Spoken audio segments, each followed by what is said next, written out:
আপনারা জানেন যে এখন আমাদের পাস মার্ক যেটা ধরা হয় 33%, তখন সেটাকে ধরা হয়েছিল 60%। অর্থাৎ একটা সাবজেক্টে পাস করতে হলে তাকে 60%, 60% মার্ক কিন্তু তাকে অর্জন করতে হবে, না হলে কেউ পাস করতে পারবে না। আর তারপরে বেতন বৃদ্ধি করা হয়েছিল ছাত্রছাত্রীদের, যে কারণে এবং বলা হয়েছিল, সেই শিক্ষা কমিশনে বলা হয়েছিল যে এই অঞ্চলের রাষ্ট্রীয় ভাষাটাই হবে উর্দু এবং ইংলিশ, বাংলা ভাষার সেখানে কোনো স্থান ছিল না।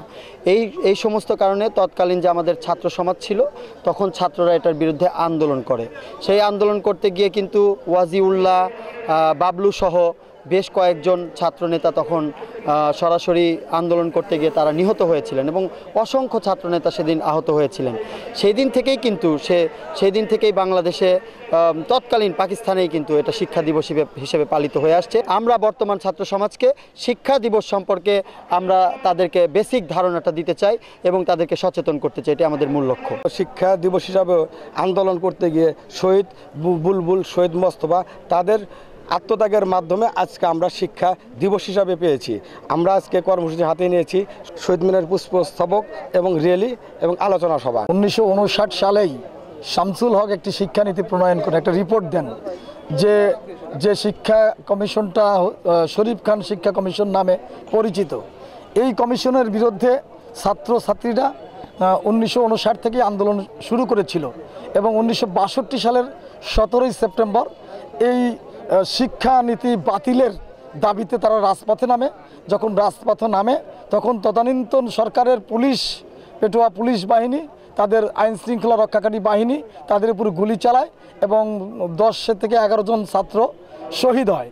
তারপর থেকেই ছাত্রছাত্রীদের চাপে এই আপনার 17 সেপ্টেম্বর শিক্ষা দিবস হিসাবে উদযাপিত হয়।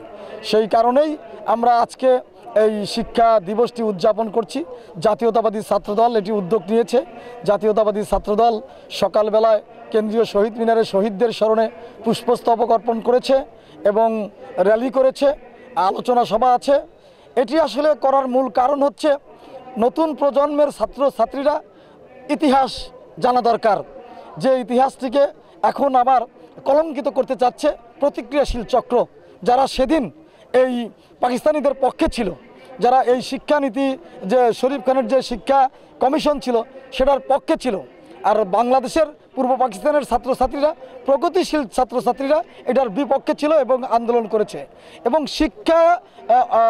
শিক্ষাকে ধ্বংস করার জন্য এটি একটি ষড়যন্ত্র ছিল। সেই কারণে আমরা মনে করি যে এই শিক্ষা দিবসটি উদযাপন করা উচিত।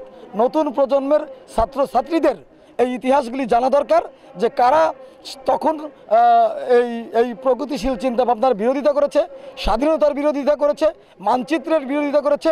এটা নতুন করে আগামী প্রজন্মের ছাত্রছাত্রীদের বিশেষ করে এটা জানা প্রয়োজন। সেই কারণেই এই কর্মসূচিগুলি পালন করা।